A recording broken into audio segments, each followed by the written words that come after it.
It's Gorman in the morning with Fletcher and Ryder. Now, 92 KQRS. Gorman in the morning, Minnesota's 92 KQRS. Good Monday morning. It is January the 12th. Very glad to be here alongside Paul Fletcher. Woo! Let's go, Monday. Ryder. Do the dishes. I've saved your life. The deal we're making today. That's it. Yep. That's it. Nice and simple. Straight lines here, baby. No curveballs. Do you want me to leave now and go do the dishes, or should I wait? Oh, we can wait till after 10, Okay. I suppose. Okay, all right. Let's do things in order. As it is the top of the hour, as it is the top of the day, as it is the top of the week. I say I'm feeling Minnesota, Paul Fletcher. Give me some headlines. All right, Allegiant will acquire Sun Country in an approximately $1.5 billion merger aiming to create a leading leisure-focused U.S. airline expanding service to more destinations. The transaction is expected to close in the second half of 2026, pending all the legal regulation crap. Okay, I don't know if you guys are like me, but when I saw that, I was like, wait a minute, Sun Country should be acquiring Allegiant. And I said that for one reason, because I've flown on Sun Country and I've never flown on Allegiant. So therefore, in my mind, you got this backwards. And then I realized I know nothing about the books of either one of these companies. I'm just one of those people, based on my experiences on Sun Country, I would like, just leave it alone. It's working great. How about that? I love Sun Country. I'm a big fan myself. Bob Weir, founding member of the Grateful Dead, has passed at age 78. His family announced this with the statement, he transitioned peacefully, surrounded by loved ones after courageously beating cancer as only Bob could. Unfortunately, he succumbed to underlying lung issues. Weir is survived by his wife, Natasha Munter, and two children, Monet and Chloe. I spent a lot of time around Bob Weir for a guy that didn't spend a lot of time around him, by which I mean a lot of shows. I've been on stage with him. We did a tour in 1997, the Black Crowes, that is, the Further Tour, which was 2 years after Jerry died, and it was various members of the Dead with their other bands. Bob had his band Rat Dog. Mickey Hart had Planet Drum, and it was like it was a touring festival tour. That we did, and then over the years at festivals and other places, I'd bump into him, see him. Yeah. We never were like buddy, but it was always like, hey, Bob. He go, hey, man, how you doing? Like he knew who I was. Right. That was enough. Yeah. And I shared this on Twitter yesterday, and this is something I've talked about for years, not just yesterday. If you want to hear about what a insanely unique guitarist he is, talk to guitarists. They'll tell you all day long. But for me, on a beach in 1997 in Florida, before the first gig of the Further Tour, I just walked out of the hotel, and there was Bob with some people, and a bunch of fans were around, but they weren't crowding him. But, this is 2 years after Jerry died and the Grateful Dead. It was like, what are we going to do? But the Deadheads were all out, and they were just, you could just see, there's Bob, and there's people like all 20 feet away, but all staring at him wherever he went. He's just trying to walk down the beach. Right. And this kid, this like hippie kid, came running out from the side. He goes, Bob, hit me. And he tossed him a football. And took off sprinting away. All right. And Bob Weir had a beer in his left hand, and he grabbed that football, and he waited, and the kid was running fast. And I'm like, this is the weirdest thing I've ever seen. And he threw that ball on a rope 60 yards in the air and hit the kid in perfect stride. Wow. It was the most incredible athletic accomplishment I've ever seen from someone holding a beer by a long measure. And I just looked at him, and I was like, nice arm, Bob. He goes, yeah, man, still works. And I was like, what was that? He was a high school football player and played in like adult leagues football and 49er obsessive fan. He was a complete unicorn as a human. And I'm just saying right now, I've seen a lot of athletic moments in my life, and that was the craziest and most impressive ever. Very cool. Rest easy, Bob. Good dude, by the way, just a wonderfully warm human being. Still works. What a great one. The 83rd annual Golden Globe Awards had happened last night in a bit of an upset. Indie film Hamnet, a film that we love saying around here, won for Best Picture Drama, but in no surprise at all, one battle after another, won Best Motion Picture Musical or Comedy. Okay, haven't seen Hamnet. My son saw it 2 days ago. I said, how was Hamnet? I think I'm the only person in the world who didn't love it. That's what he said? These are the text messages. I'm reading them. Okay. Everyone around me crying. I'm just sitting there stone-faced. And I said, wow. And then he says, yet when Jason Segel does his vampire opera in Sarah Marshall, I start to cry. What's wrong with me? I said, I think you appreciate vulnerability from a man. One other one that's notable, I would say, is best performance by a male actor, musical or comedy. I would say Leonardo DiCaprio in One Battle After Another had to be the front runner, but Timothée Chalamet, who was quite good as Marty Supreme, won that one. Okay. I saw and enjoyed both movies, but I say bull. That should have been Leo all day long. Leo is phenomenal. Incredible. God, he was great. Let's just shout out Nikki Glazer for kicking the whole thing off. I'm Nikki Glazer, and just like Wicked, I'm back for a sequel. Yes. Just like Frankenstein, I've been pieced together by an unlicensed European surgeon, and it's good work. And just like the podcasters nominated tonight, I should not be allowed to be this close to Julia Roberts. That's fair. I'm going to go on a deep dive down a rabbit hole watching everything she said last night. That's great. Very good. This could be kind of cool if you're looking for something to do later this week. The World Snow Sculpting Championship kicks off Wednesday in Stillwater. The event drew more than 60,000 people last year.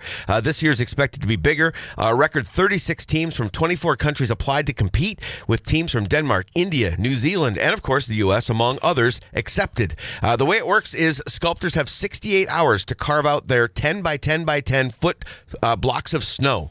Okay. Robin Anthony Evenson, president of the Greater Stillwater Chamber of Commerce, says what they can do with snow is just unbelievable. Okay, time out. So this starts on Wednesday, so they start carving on? Okay, good. Right. Because otherwise it was just going to be a big, huge pile of slush. Right. Well, yeah, very good. There has to be a way that they can keep the snow cold, I would think. But and it's probably kind of like going to that Chalk Fest in Maple Grove. You know, you show up on day one, not as much to see, but it might be cool to stay. If you're close, be cool to stop by each day and just watch the progress. Awesome. There have been at least 15 million flu cases this season, according to the latest estimates from the CDC. This year, outpatient visits for flu-like symptoms reached the highest recorded level since the agency began tracking cases more than 30 years ago. I'm now up to 3 people I know who've had this flu, and all of them say it's the sickest they've ever been. A massive collection of music memorabilia from the late billionaire Jim Irsay, including items used by Ringo Starr, Kurt Cobain, and other music legends, will be auctioned in March. The collection also features sports memorabilia such as a bat used by Jackie Robinson and items signed by Babe Ruth. The collection, which will go on a world tour before the auction, was a major passion for Irsay, who turned down just over $1 billion for it. After Irsay's death, his daughters announced that part of the collection would be sold, with proceeds going to charity. Proceeds. Nothing honors your dad more like selling all of his crap as soon as you get control of it. A 23-year-old man from China, oh my God, this is hard to read, learned the hard way that it's not a good idea to put a 2-inch live leech inside your body. He apparently saw something online that boasted the miraculous effects of inserting a leech into your bladder through your urethra. He even went out of his... Urethra? I hardly knew him. He even went out of his way to get the leech, so he must have just totally bought into this alleged remedy. Instead, the leech just caused excruciating pain and an emergency surgery, which was needed to remove it. He's expected to make a full recovery. It's unclear what he was trying to do in the first place. This is why we have to get rid of the internet. Right there. That guy should definitely close his TikTok account and never open one again. How many people have access to the internet and know how to get a leech? I mean, how many people are online on a regular basis and know where they can go grab a leech? Apparently, do you know where to find a leech? Not in the wild. In the wild. Oh, in the wild, no. Yeah. No, that's what I'm saying. What? Yeah, no. You don't know where to find. There's leeches, freaking Leech Lake. Are there not leeches in Leech Lake? I can't confirm nor deny that. That was named after Michigan quarterback Rick Leach from the late 70s. Man, I don't know. Something about leeches. Leeches and scurvy are matched in my brain, as in they don't exist anymore, but I guess they do. Oh, no. Real fear of this girl is, oh, crap, I'm going to get leeches if I'm in the wrong kind of water. Yeah. Leech just makes my spine tingle. Leeches come in a can. They were put there by a man. While garlic might make your breath stink, studies have found that it makes your sweat sexy. Basically, what you eat affects your body odor in two ways, through your gut and through your skin. As food is digested, gases escape out of your mouth, of course, and the rest works its way through your bloodstream and comes out in sweat, where bacteria turns them into smells. All right, Ryder, this one's for you. In this study, women were asked to sniff a bunch of men's worn armpit pads, and they rated who's... Time out. What the hell are armpit pads? I'm guessing that in a study they put pads under your armpits. Okay. And so they got to smell that. It's not like a cup, like a thing that dudes are usually wearing when playing sports. It's just some random armpit pad. Sure. Well, we don't put cups under our armpits though. We put that elsewhere. Speak for yourself. They rated those who ate a lot of garlic as more attractive. Sure. There we go. I was hoping they were going to say more people who drink bourbon, but okay, garlic. I can make that change. Also, it's worth noting that the researchers conducting this very important work conducted the study. They replicated it 3 times because they were so surprised by the result. Got it. I'm Fair just enough. glad I got a free pass to eat more garlic because I am addicted. Wow. All right. Good to know. You and my wife can hang out together. You sexy thing. Hey, the Minnesota Wild, tough loss on Saturday, 4-3 in overtime to the Islanders to come back after that long roadie. But at the same time, there was something kind of special. Kaprizov right here, as you hear. Down low, centering pass. Kaprizov scores! That goal right there puts him number 2, alone at number 2 for the all-time Wild points total. He has got a long way to go to catch up to Koivu, but he is now ahead of Marian Gaborik, and it's like, hey, man, nice job. Yeah, I mean, he's like, what is he, just under 200 away from Mikko Koivu, I think? That's it's just under 300. Oh, just under 300. It's more like 260, 270, something like that. All right, let's call it 4 seasons, and he'll break it. Yep, he's going to get there. Yep. Hey, so anyway, as I mentioned, the game was a 4-3 loss. Hughes assisted on all 3 goals. Yeah. Kind of special. He's good at hockey. Ben Jones got his first NHL goal and point, and Boldy had his 27th goal, team leading on the season. One tiny little fun fact about the Ben Jones goal, he played junior hockey with Quinn Hughes, who assisted on it. So that's very kind of nice. cool. It's kind of a cool little story. That's really cool. Yeah. The Minnesota Frost had their first home game in quite a while. Yesterday, they beat the Seattle Torrent 6-2. This is only their 3rd home game of the season. Indeed. You were at the game. I was. Good effort, I guess, by the ladies. Yeah, 2 things worth noting. Stealing a phrase from you, they boat raced Seattle. Yeah. And then also, I have to confirm that Howl, Howl, Howl, My Cologne sounds excellent during a game in Grand Casino Now Arena. you're talking. Yeah, buddy. Now you're talking, baby. Last night at the Target Center, the Minnesota Timberwolves beat the San Antonio Spurs, despite the fact that at one point the score of the game was 16-0 San Antonio. What? 16-0 to start the game. And in fact, the Wolves were down at one point by 19, but did come back to win. Anthony Edwards with a 3-foot runner with about 17 seconds to go over Victor Wembanyama. A great moment there. He had 23. Julius had 15 and 8 rebounds. Victor Wembanyama, 29 points in 27 minutes. He's 7'4". That's what they list him at. He's really like 7'6". And I'm just saying, if his body does not betray him, he will be... There's never been any player like him. There's never been anything like him on a court. And anytime the Spurs are coming to town, it's worth going to see because you're going to want to go, I saw that guy in person. Yeah. Fair enough. Yeah, absolutely that. North Hudson, which is not the baby that Kanye West and Kate Hudson had together. North Hudson is just a really lovely part of the world, and I just want to say good morning. That's where Kate Hudson is from, right? I believe so. I think that it could have been. There are a bunch of sad Packers fans this morning. Oh, did I forget right. to mention that Matt LaFleur needs to be shipped out of town on a Greyhound bus? I did. I completely forgot to mention that I have never watched a coaching performance like that going, and I was hoping the Packers would lose, and I was going, what are you doing? Throughout the entire second half. Wow. In the third quarter, the Packers ran the ball 3 times. They had a large lead, and he did not work the clock at all. It was the weirdest thing I've ever seen in my life, and I've seen weird stuff a lot. I know. You have. Just say it. Gorman in the morning. Coming right back. 92 KQRS. Streaming from 92KQRS.com. Gorman in the Morning is back. 92 KQRS. The 1950s, I'm old enough where when you say the 1950s, I think to myself, oh, yeah, I mean, I was like back then, like not that far. Oh, no, it's 70 years ago now. I'm like, wait a minute, hold on. I feel like everything I know about the 50s is actually from movies in the 80s who are throwing back to the 50s. Yeah, pretty much. Exactly. I don't know if any of that stuff is real. I can tell you as a kid coming of age in the 70s and 80s, the 50s back then felt like forever ago. Like I'd watch American Graffiti and be like, people were so stupid back then. And it was, it was like, 15 years ago, like or whatever. That was early 60s, I guess. But like Happy Days, that was life in the 50s. For and it sure. was, man, totally insane. If we could only be that stupid again. Oh, wouldn't that be nice? Yeah. A whole lot of predictions are made at any given time in history. Someone's always looking ahead and going, I think in 75 years we'll have, and then they fill in the blank. Right. Although they don't talk like this anymore, but they used to.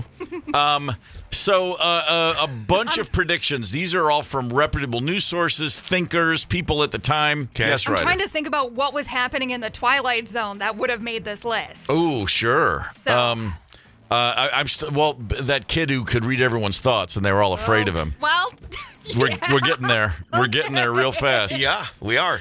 But some of these predictions that were on the record in the 1950s, now looking ahead, kind of hilarious. And nothing makes me laugh more than in the 1950s, the general assumption was the U.S. would fully adopt the metric system. We've been saying that for 75 years. That would be too easy to do that. And let me tell you something. You guys don't remember this, but in the mid-1970s, when I was 8, 9, 10 years old, there was a genuine effort. I mean, in the public school systems, it was, we're switching, man, and we were getting metrics shoved down our gobs every day for several years. And eventually, someone finally went, they just don't care. By they, I mean Americans. Yeah. It's not going to happen. Yep. We do not want a system based on 10. It's way too simple.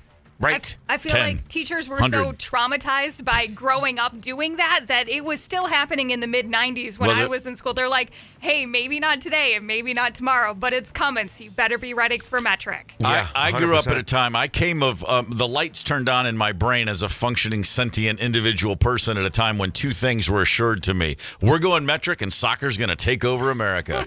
And I've been waiting on both for 50 some odd years. In like auto or shop class for me, Yeah. they definitely taught a lot of the metric system because still cars are a lot. I don't know. You know what? Yeah. I haven't worked on cars lately. It's probably just computers at this point. But back then there was a ton of metrics. But like I said, it would have been way too easy to just have I wouldn't. global trading be simple and manufacturing, et cetera, et cetera. Bought a 10-millimeter socket wrench to get my battery out of my Mazda. It's Absolutely. still a thing. Sure. Absolutely.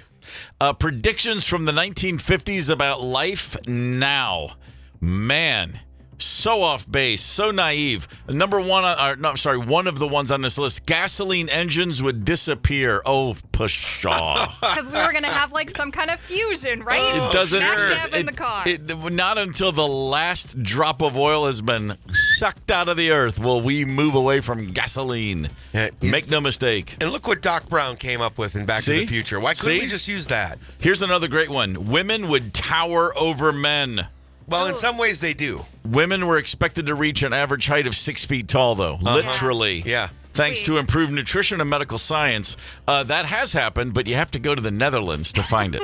Yeah, we don't tower over dudes in a way that's helpful, like at concerts. Yeah, right. Exactly. Right. But finally, the number one thing, and I think we can all agree the world would be a better place, and this is what we were all waiting for, jetpacks everywhere. It's all I've ever really wanted. Jetpacks would be as ordinary as bicycles, not a gimmick. Everybody would have one. I've been waiting 50 years for the daggone jetpack of my dreams. Yeah, James Bond style. Yeah, Dude. pretty great. It's a real black mark on humanity. The fact that we don't have jetpacks everywhere.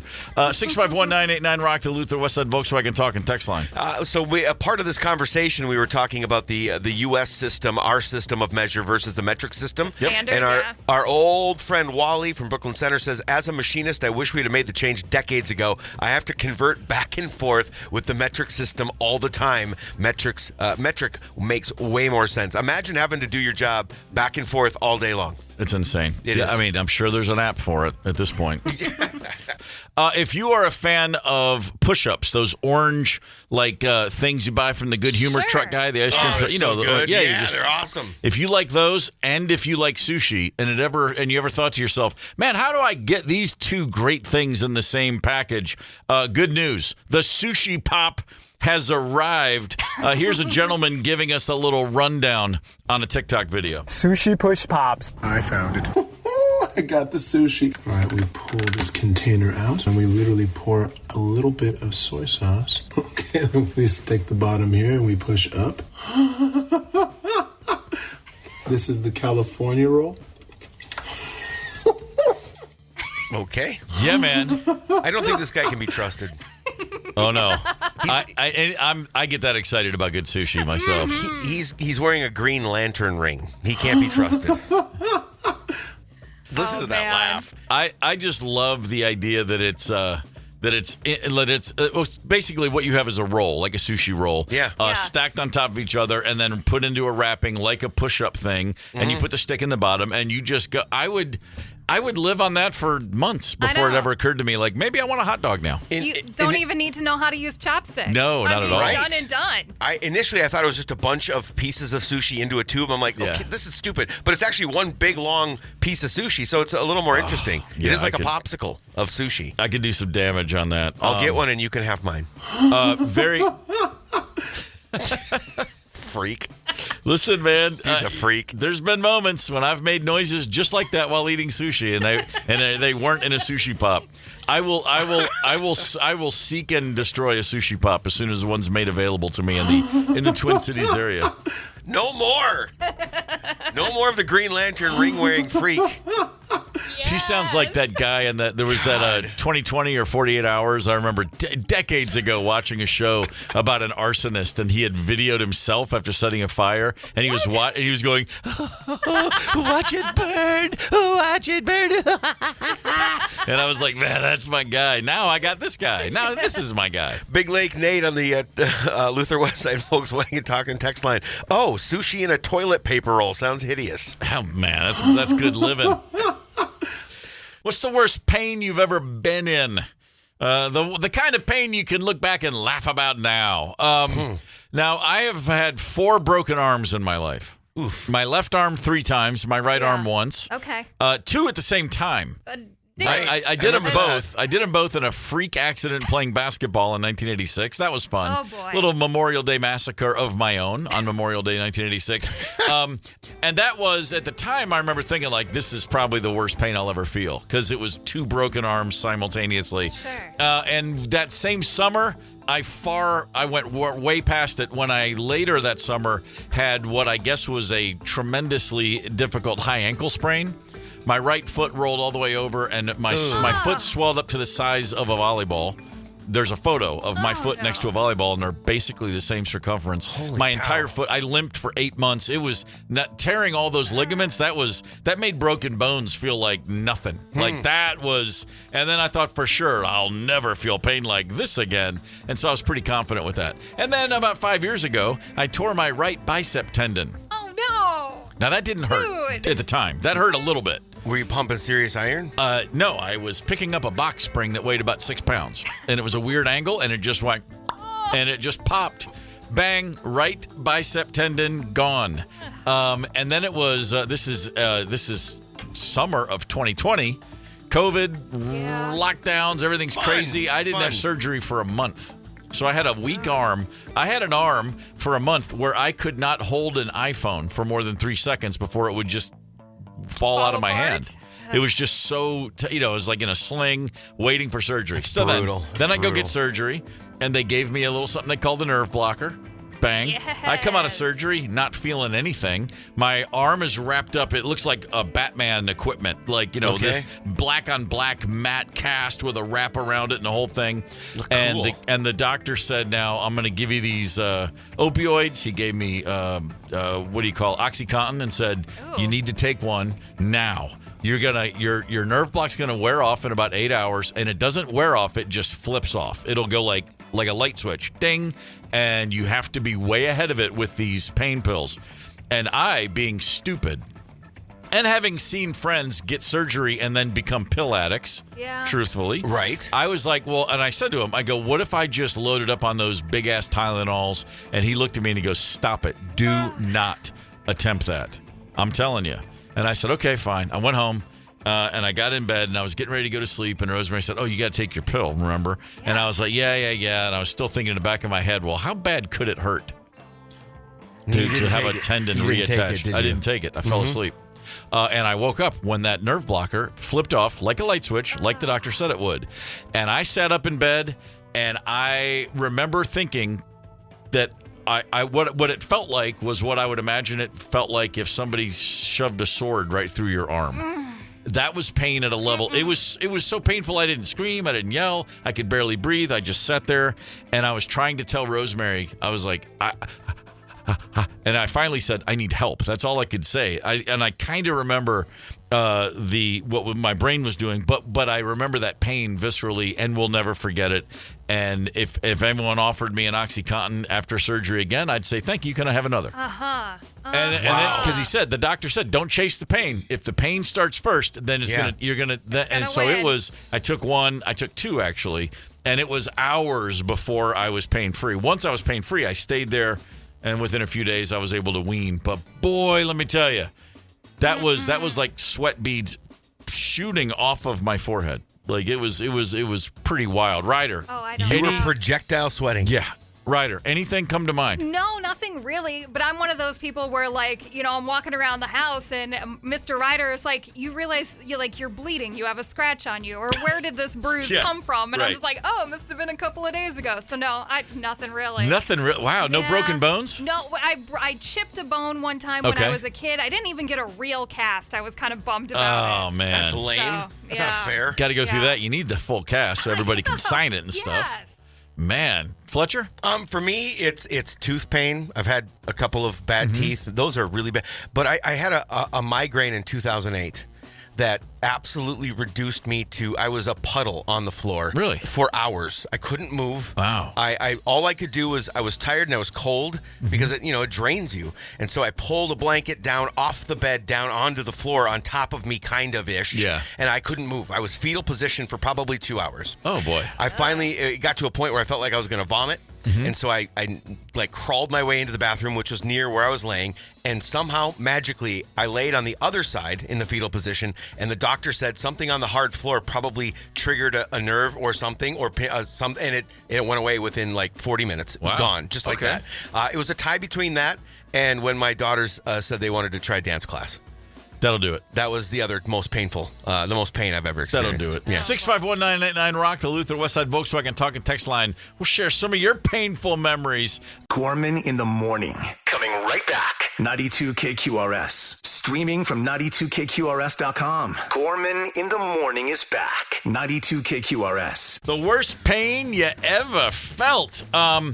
If it was 0 to 10, how far are we going up on the scale? This is interesting. I saw a story about this, and it said almost 20% of people polled said they've never experienced what they would call severe pain. I guess you would be in that 20%, Ryder. Just nothing's popping into my brain right now. I'm waiting for it. I'm sure it'll happen someday. I do have one fear that only kicks in every time I hear from somebody who's experienced it, and that's kidney stones. I mention it, and I knock on wood, and I stay hydrated for all the reasons you're supposed to stay really well hydrated. Mine is just this: I don't ever want a kidney stone, because everybody I know who's had them, when they talk about it, I just think to myself, no, thank you. I got no time for that.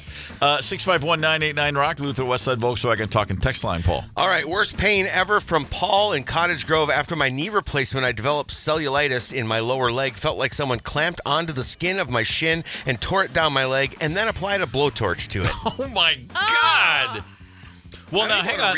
Okay, that reminds me. Not as bad as what we just heard, but I have had shingles before. Oh, I hear that's not good. Oh, well, it's. I had it on my side, wrapped around my torso, and it was kind of like if somebody walks up to you every few seconds and just flicks a lighter and holds it to your skin, and then walks away. It's like, ah! Yeah, it was. Oh man, My wife's had 2 bouts with shingles. Ooh. One of them fairly significant. Awful. Dean says Paul can relate to this. Was a backup emergency goalie for my Bantam team. Took a slap shot to the groin. Shattered my nut. Shattered my nut cup into 3 pieces. Best visual I could give you, not that we asked. Imagine carrying around a cantaloupe in your pants. I was in the hospital for a couple of days. Came out of it okay, but was told I could never have children. I followed up and asked Dean if he has children, and he hasn't gotten back to me. Oh, my Lord in heaven. Listen, just because I don't have the required equipment, dudes getting hit in the nuts is always funny to me. Sure it is. Here, one more from Frank says... One more from Frank. When I was 6 years old, I was riding a friend's bike that had caliper brakes that I was not accustomed to. While riding down a hill, I ended up hitting a brick wall at about 30 miles an hour. When I got home, I was able to wring blood out of my underwear because it turns out my testicles were wrapped around the neck of the bike. Ow! Not good. Yeah. Oh, my God, that's awful. Whew!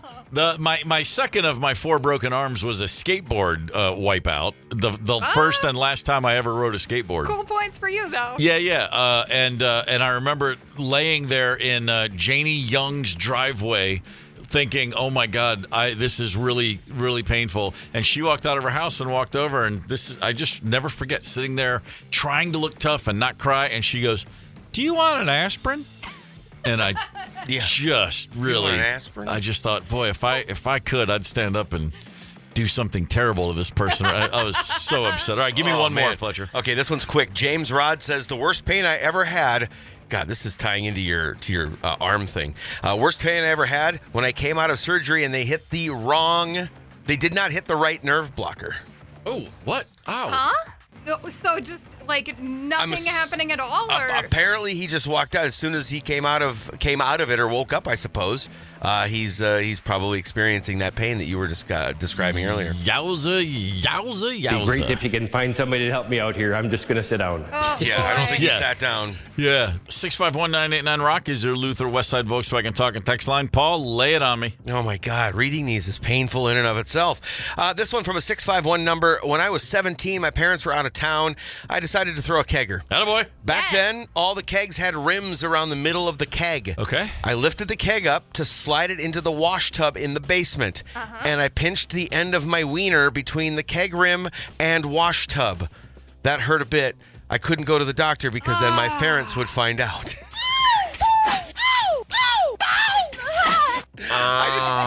It's probably not even close to the most painful stories we've gotten, but I love the fact that you're 17 and you can't let your parents find out about the kegger. Well, isn't that a Tom Cruise movie? Wow. That is rough, man.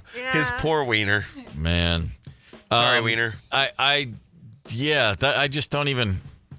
think about that. Kegs. 17-year-old and a keg. Mm-hmm. What have we done with our society?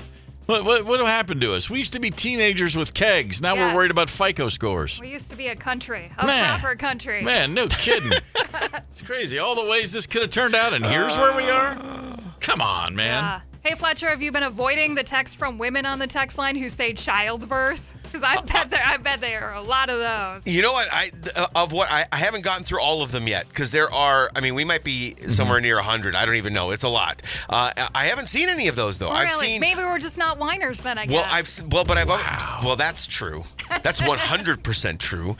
But you know what? There have been a fair amount of stories from women that are like, this was worse than childbirth. Wow. So yeah, we're gonna have to get back to this at some point for sure. Shout out to the ladies out there. We all know who the tough ones are. It ain't the dudes. Absolutely. Make no mistake about it. Gorman in the morning. Coming right back. 92 KQRS. Streaming from 92KQRS.com. Gorman in the morning is back. 92 KQRS. Gorman in the morning. The Monday morning mixtape today.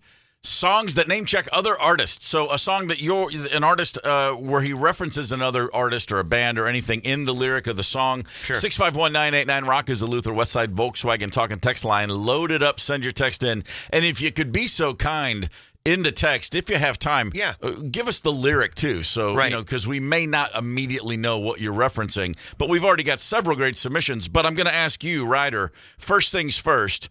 What comes to mind for you? First things first, so I feel like this is a cross-section where I'm hitting my Gen X and my elder millennials. That would be Weezer's In the Garage from the Blue Album. So I got my elder millennials in there and my Gen X, because I know Kiss is a big deal if you're born at a certain time. Absolutely. I've got some Kiss content, but I'm gonna savor it. I'm gonna wait on it, but it's gonna blow both your minds a little later in the day. Paul Fletcher, what comes to mind on the mixtape All theme? right, so for me, I got an old school artist, but recorded in 1995 with my guys Pearl Jam. Neil Young got together, did the Mirrorball album, a song called Downtown. I mean, Jimmy and Led Zeppelin are decent ones to name drop. Sure. Absolutely they are. And it's kind of just got a cool groove to it the whole time, man. I don't know. Too obvious, maybe? I don't know. Okay, so just further proof that we don't compare notes before the show. The first song that occurred to me, also Neil Diamond. Sans Pearl Jam. Neil Young. Yeah, mine was Neil Young. Did I say Neil Diamond? You just did say Neil Diamond, yeah. Neil Young, Sans Pearl Jam, and I'm going back to the Harvest Moon album, which is, for anybody that doesn't know it, please do yourself a favor and rectify that. Yeah. But how about From Hank to Hendrix? Right out of the gate, a couple of biggies, Hank and Jimmy. I walk these streets with you. Here I am with this old guitar, doing what I do. I'm always expected that you would see me through. I never believed in much, but I believed in you. Come on, Neil. Write a tune, why don't you? God, the guy kills me. Yeah. Come on. 651-989-ROCK. You can load up the Luther Westside Volkswagen Talk and Text line with your submissions. Name a song where they name check another artist. Why don't you? So many are coming in. They're flying in, Paul Fletcher. Read some text to me. God, it's hard to argue this one. This one might win the whole thing. We Didn't Start the Fire by Billy Joel from Tom. Yeah. He makes a good point. It name drops about 88 artists. Yeah. At least. Oh, that's right. He gets on a bit of a tear, doesn't he? He does. Yeah. Definitely going for quantity on that one. Yeah, I don't know if it's actually 88, but it's a lot. It's a ton. Mm-hmm. Well done. Well played by Tom. You know the funny thing about the Billy Joel song Allentown? Okay. What is it? It's the one I like. Oh. That's significant. Let's share the goods, shall we? Yes. Side A, followed by, of course, Side B. Today's theme, if you're just joining us, was songs that name check other artists, if you will. Mm-hmm. Kicking it off on Side A, Mac D came in with Mott the Hoople's All the Young Dudes. And he should get 2 points for this one because it has a couple of mentions. This first one for T-Rex. Yep. And then this one. Man. Working T-Rex, the Beatles, and the Stones. Yes, nice. I may have heard that song on this radio station about 3:45 this morning in the shower, and it may have been the inspiration for today's theme. Nice. Yes. Excellent. So very proud of Mac D. Yeah, Mac D coming in strong right there. All right, our good buddy Hummus Bob throwing a little love Fletcher's way. Nickelback with the song Rockstar. Yeah. What's the band mention in that one? You know what? I didn't look it up. Actually, I took Hummus Bob at his word. But Billy Gibbons is in it from ZZ Top, so that works. Sure. Well, sure it is. I'm just looking now. Yeah. See, I'm gonna be the first to. Well, I do see the word Cher in the lyrics. She's not really a rocker, but she's another artist. Yeah, that's fair. Yeah, Cher, got Elvis James in there. Dean, Cher. Elvis. Wow. Oh, come on. Oh, okay. Playboy Bunnies. I'll be the first to say, not familiar with that one. Is Playboy Bunnies a band name that I'm unaware of? No. Okay. But it's worth mentioning. Shane is up next. REM's Man on the Moon. Sure. Man, if we had like 6 more people that worked on this show, we could maybe craft one band mentioning another and do a whole chain. Wow. We certainly could. Yeah. God, that's a good song. Little Elvis right there. Gina came in next. She's got Tom Petty Running Down a Dream. Sure. Me and Del. Nice. Del Shannon, I believe. Correct. Would be the reference point there. Yep. Mm-hmm. Yeah, sure, baby. Who else we got? Marcus. New Radicals. You get what you give. You got to go all the way to the end of the track for this one. Oh, that's right. Yeah. And then he threatens to beat him up, too. Uh-huh. Yeah, he sure does. Thinks he's tough. Remember when everyone thought New Radicals were, this guy's genius. That song was great. I remember the first time I heard it, I was like, this is really good. Yeah. Someone's got some Todd Rundgren records, and they know what to do with them. And there was a sense that that guy was going to be around forever. Was there ever another song? Was there a follow-up? No. I don't think so, no. Nope. Man. That dude was incredibly full of himself. Yeah. And I think he sort of drove himself into the ground. That'll happen. Although, that said, super successful producer. Terrence Trent D'Arby disease is what they call that. Fair enough. Tom, not the only one, but the one getting credit for this one from Billy Joel. We didn't start the fire. Just go ahead. I mean, Chubby reference. Checker, Buddy Holly, U2, Elvis. So many. I mean, they meant Billy Joel mentions Alabama as well, which I don't think. I think he means the state, not the band. But we'll say it's the band, just for fun. You think it does mean the band? I was sure he meant the band, unless there was some significant event in Alabama that you would know just by referencing the name. He's probably talking about the civil rights stuff in there, Selma and whatnot. Yeah, for sure. I think that's probably what he's referencing. But I mean, either way.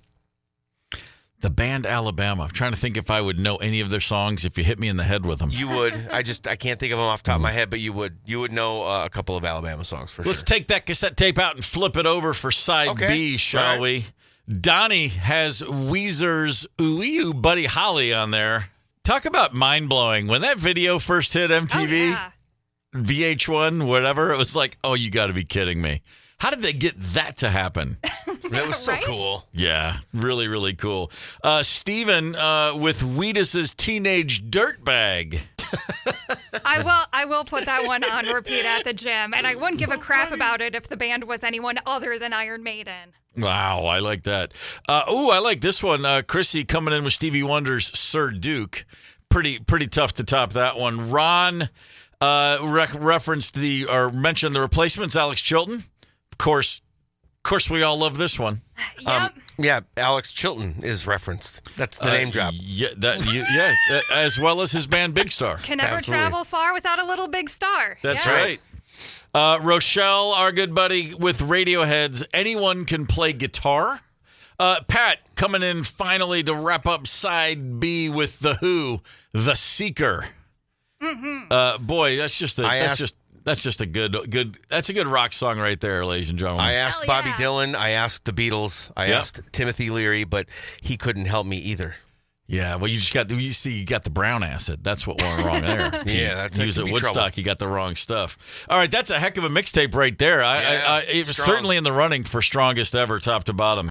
All right, there you have it. That's a heck of a mixtape. We got just enough time remaining for the last word. For today, an author by the name of Jack London. Okay. Outdoorsy type of fella. Sure. I like this one, just to remind you of what we're all doing here. Okay. I would rather that my spark should burn out in a brilliant blaze than it should be stifled by dry rot. The proper function of man is to live, not to exist. I shall not waste my days in trying to prolong them. I shall use my time. Is a more eloquent way of saying "let's go touch grass." I think there's that, and that's pretty much. Or as Neil Young might say, better to burn out than to fade away. Mm-hmm. There you have it. Tomorrow on the show, we've got WTF, Wisconsin, Texas, Florida, Fletcher's edition. Let's go. What's up next? Speaking of Fletcher and next, you're on next. What's up next, Fletcher? Next, what's happening?